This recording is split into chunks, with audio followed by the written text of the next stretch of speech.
Hello and welcome to EuroPCR 2024. My name's Chris Cook and I'm delighted to be joined here in the studio by my good friend Javier Escaned. Welcome, Javier. Thank you, Chris. Pleasure And to be so here. we're here today to talk about the AID-ANGIO study. So perhaps if we start off with the key first question is, what was the AID-ANGIO study all about? Yeah, the AID-ANGIO study is addressing a very important aspect of the diagnosis in patients with chronic coronary syndromes, that is invasive coronary angiography.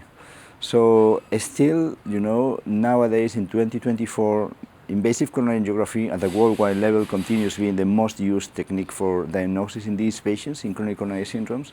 But there was a pivotal study before 2010 that was telling us that the diagnostic yield of this technique was actually very low, less than 40%. So we wanted to revisit this diagnostic yield and also to see if the diagnostic yield in these patients could be improved by incorporating a specific diagnostic strategy that is called the Advanced Invasive Diagnostic Strategy, therefore AID strategy. Fantastic. Okay, so feeling that we don't utilize all of the potential opportunity of the invasive angiogram, and can we do more?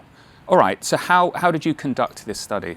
So the AID strategy is a hierarchical strategy where you take elements of what you see in the angiogram. So if you have a 90% diameter stenosis with visually assessed, then you have identified something that causes ischemia, and then probably you don't need to do anything else. But if there are intermediate stenosis, then you proceed to perform pressure guide wire.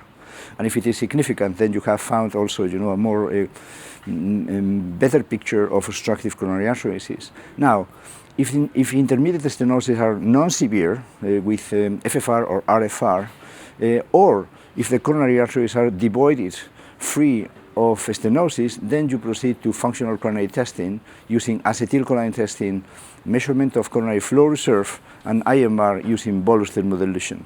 So this is the AID strategy. It's a very pragmatical, hierarchical strategy, trying to check if there is something else once that you have seen that with angiography it is not enough. Excellent. And so please tell us, what were the key results? So the main objective, as mentioned, was to look into this, but we were also interested in seeing the transformative power of this. And for that, we follow very much the design of the RIPCOR study. So what we did is, as soon as we obtained in these patients the coronary angiogram, we share it with the clinical cardiologist who might check, the clinical records, pattern of angina, ischemia detection tests, and then come to a diagnosis. The physician will then leave the cath lab. We will perform the complete AID strategy, and he will come back and within what we call the ischemia team, the interventional cardiologist with this information, and the clinical cardiologist will revisit the diagnosis and the treatment, and if needed, will come with an alternative one. So it's a very important aspect of the study is that it's a multicenter study with all comers, true all-comer patients. Every patient that was sent to these 4 hospitals during the enrollment period for an invasive coronary angiography with a patient with chronic coronary syndromes was enrolled in the study. And actually, it was 87% of all these patients that were part of the study population. There was the remaining small ones were patients that did not fulfill the inclusion or exclusion criteria. And what we found is that, very much in agreement with the pivotal paper by Patel in New England Journal of Medicine, as I say, close to 2010, what we found is that the diagnostic yield is very low. It's actually only 32% of this. Now, of course, what happened then is when we continue with the AID strategy, it was an amazing change because we had an 84% diagnostic yield. In 84% of these patients, we could document a cause of ischemia. So the physicians that were sending these patients to the cath lab were right. They were right. They had, decided to expose the patient to the minimal risk of invasive coronary angiography because they suspected that there was ischemia.